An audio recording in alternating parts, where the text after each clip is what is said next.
This episode of The Totally Rad Show is brought to you by Busted Tees. Coming up, before we sit down to watch the movie, we must check out the Thor comic.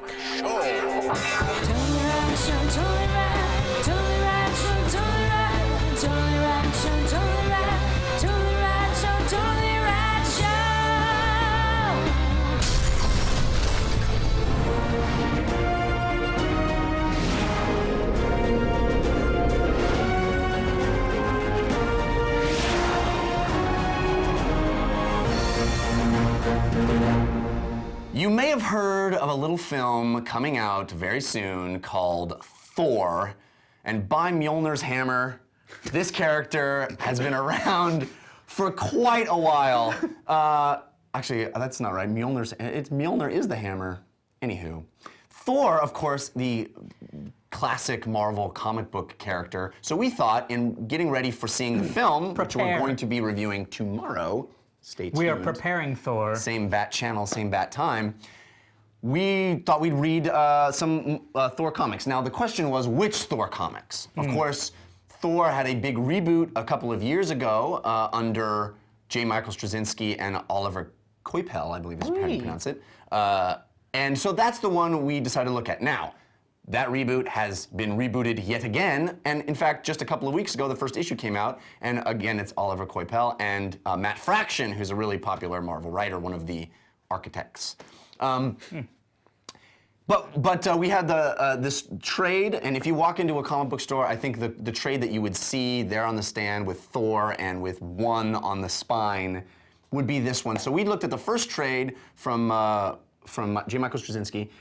What did you think of Thor? I know you probably don't have much connection to this character. Probably didn't like this trade. It's too fancy pants for you, right? Well, you warned me. You gave it to me. You're like, I think you're gonna feel the same way that you felt about Green Lantern, non-Secret Origin. Rebirth? Rebirth. And that it's dealing with a lot of the mythos and then getting you into what's happening now. Mythos. Yeah, we should explain because Thor, of course, had been dead, and of course nobody stays dead in comics. But there is a lot of, what's the word you always use? Fancy pants and sassafras? No. What is it? Mishigas? Mishigas that involved in all of that Marvel Universe story. Like, his DNA was taken by Mr. Fantastic, and it was a clone Thor. So there's all this kind of Mishigas. And it seemed as though I just picked up ancillarily that it's just taking place Marvel Civil War. Exactly. Right? Because there's, okay. All right. And of course, Asgard fell to Earth and crashed, and there's all this story stuff that's a lot of baggage that, in order to bring a character back and reboot that character, you gotta have to tie get all through those that. knots. You okay? I just now realized how much of that was in it. So, but I think the juggling act that Straczynski was trying to do was freshen the character, introduce people to his cast of characters. His take on him. Well, and also his sort of supporting cast, Right, Thor's cast. Right, and his world as also explaining why he's back. Right. So there's a lot to get through, and I fear that you didn't. Well, because you warned me, at first I was like, all right, it's cool, I got it.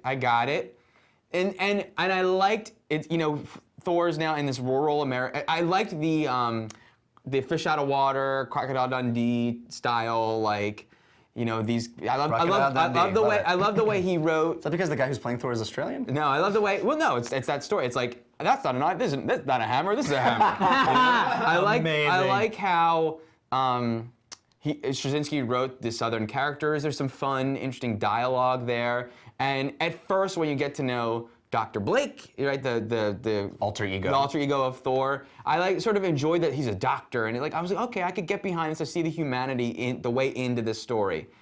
And I read a lot of it in one sitting, and then I went to bed. I woke up the next morning, I started reading it again, and when I started reading it again, I was like, what am I reading? What happened? Sounds like you need to sleep. What is the point of any of this? You should try coffee. It is bizarre to me, and I don't want to poop on comics because I get there's a lot of people that have been reading Thor and then they read this so that they can, but this is not storytelling. This is story explaining. I mean, the laws of storytelling, of good storytelling, that were wrote by Aristotle in AD, whenever, 25. you know, like, apply to everything apparently, and this is the one medium that needs to step it up. I mean, there's great comics out there, and I feel like stuff like this gives comics a bit, like, right, you can tell a good story. This episode 1 is better storytelling, and episode 1 has a lot of explaining and rationalizing of why things Explain to me happen. why this is bad storytelling. Because there's no conflict, there's no drama. What about Loki's there's no resurrection goals. and...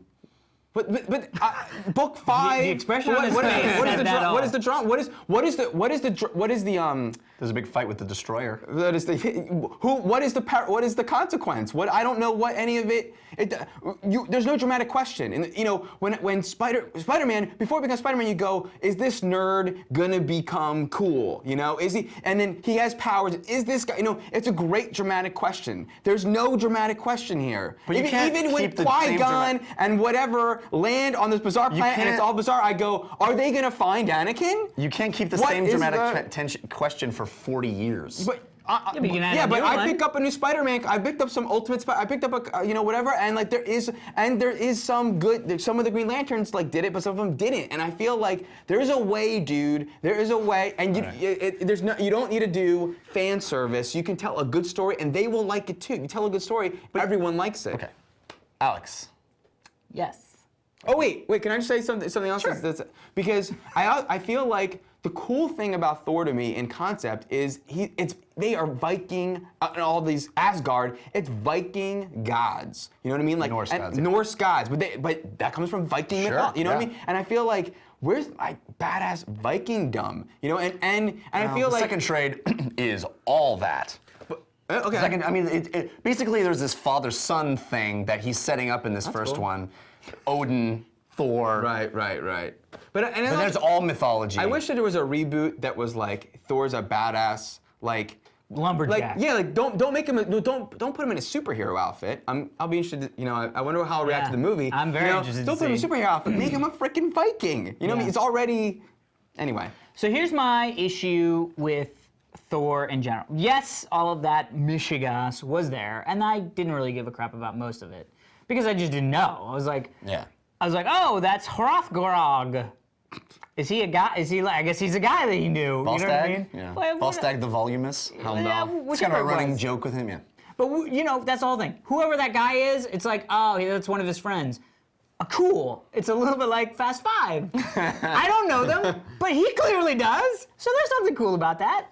But I think my biggest problem with Thor, and I'm also excited to see how it plays in the movie, which is he's a god. He's not a superhero. Right. He is a god. Right. There's a different level. There's a different. He's not going to get killed by the Destroyer. You know why? He's a god.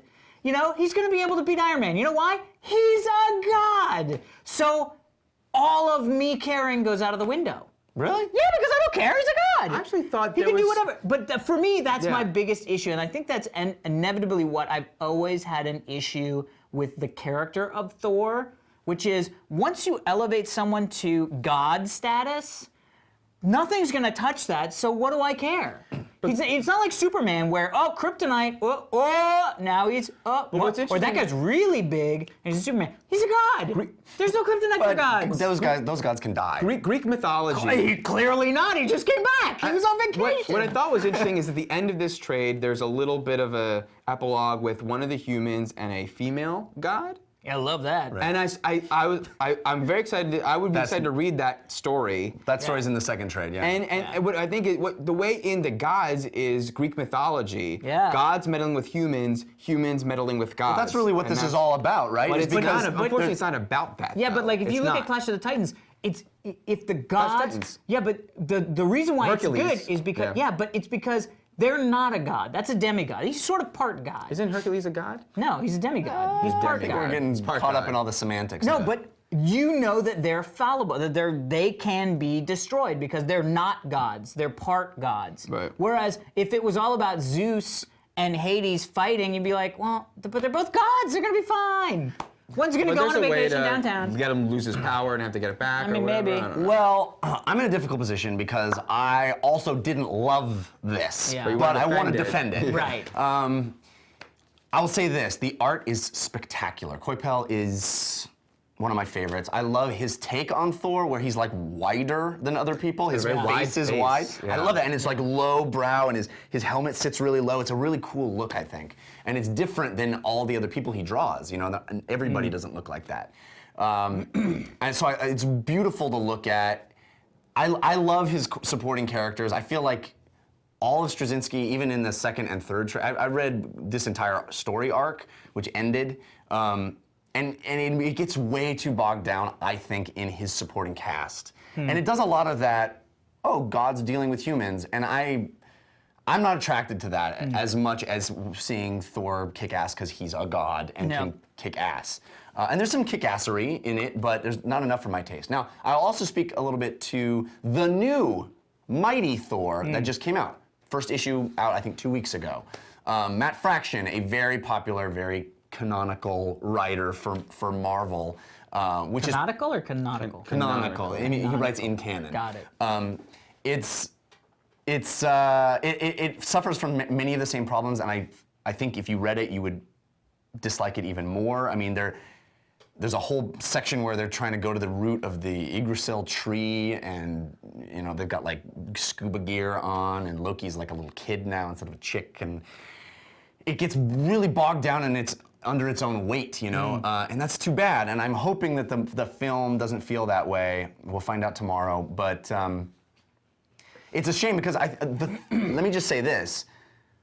I love that Marvel has, in the same way DC did with Green Lantern, has put Thor in the center of the universe instead of on the periphery of it, like he's been from really most. I mean, I love the old Walt Simonson Thor run back in the 80s, but it's been a long time since Thor has been a major player in that universe, just like a long time since Green Lantern was a major player in DC. And now the new summer event, Fear Itself, is all around Thor. It's really fun to read. I highly recommend picking up the first issue of that.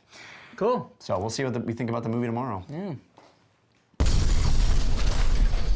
All right, everybody, remember to stick around for this day in rad history. But first, Daniel Trachtenberg, sponsor. Yeah, so Busted Tees. Yes. Make a lot of really cool t-shirts.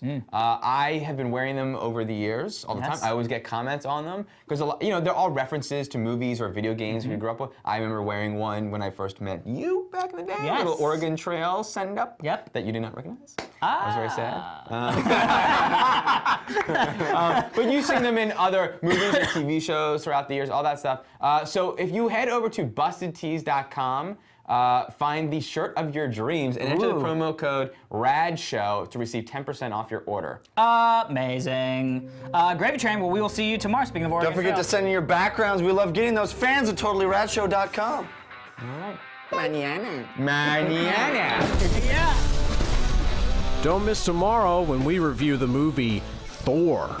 Today is May 4th, and on this day in rad history, back in 1939, actor Paul Gleason was born. Ooh, from Breakfast Club. Not all right. I'm gonna spoil my surprise. Oh, was that was the surprise? I was gonna say who? I'm sure many don't know, but he was in Breakfast Club? Die Hard. Yes. And everything. But you know, he is that. You know, there's two big principles in our lives. Belding. I'll call him principal. Belding, yeah. No, but Maybe I was three. gonna say Paul Gleason, and then what's his name? Not the child predator from Beetlejuice, and that we had that we weren't sure that whole child thing. predator. Yeah. He's a principal. Jeffrey something is his name. Yeah. From Ferris Bueller. Sheriff Spear. Anyway, Paul Gleason, you know, iconic performance, iconic role. Who sent that in? Alexandra Bibo.